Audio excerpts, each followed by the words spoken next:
will come to order.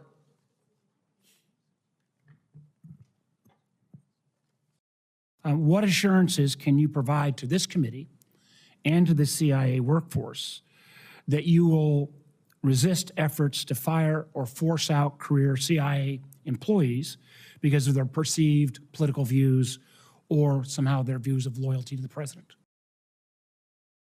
If you look at my record and my record as DNI, that never took place. That is never something anyone has alleged, and it's something that I would never do.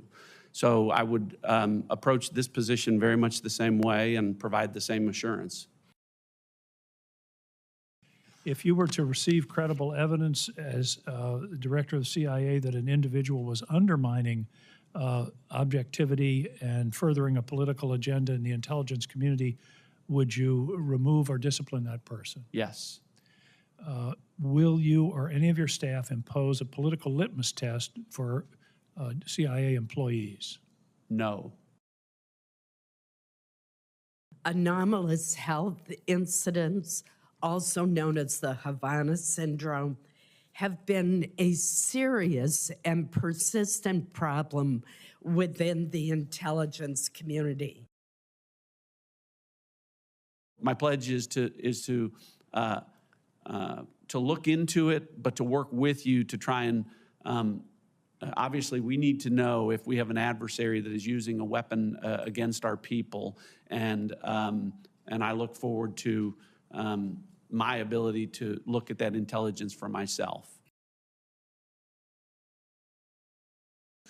The intelligence that was released prior to the 2020 election, that intelligence was rejected.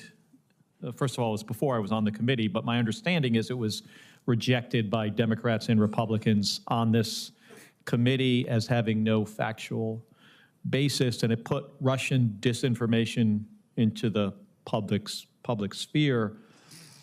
I just want to understand, so just like in hindsight, knowing what you know now, and this is 4 years removed from that, and we've had another election, and obviously we've got challenges we face with Russian and Chinese, Iranian disinformation in our politics. So in hindsight, are there any changes that you would make to the way you handled that information?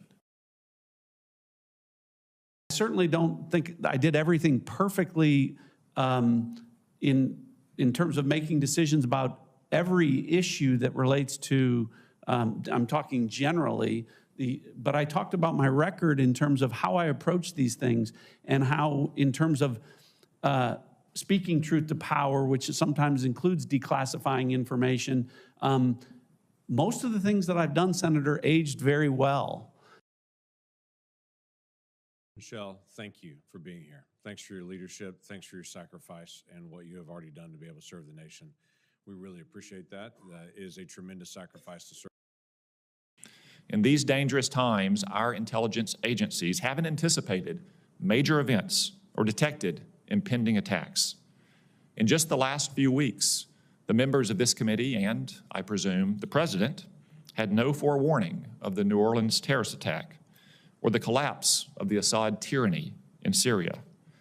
The same goes for Hamas's October 7th atrocity against Israel in 2023. I could give other examples, but suffice it to say, we're too often in the dark. While this goes for the entire intelligence community, the problem is especially acute at the CIA, which remains, after all, the central intelligence agency. The CIA needs to get back to its roots, but must overcome several challenges to do so. We are holding this hearing before President-elect Trump. The CIA's analysis and priorities have been politicized. Intelligence analysis all too often has aligned curiously with the Biden administration's policy preferences. The CIA needs to become bolder and more innovative in covert action.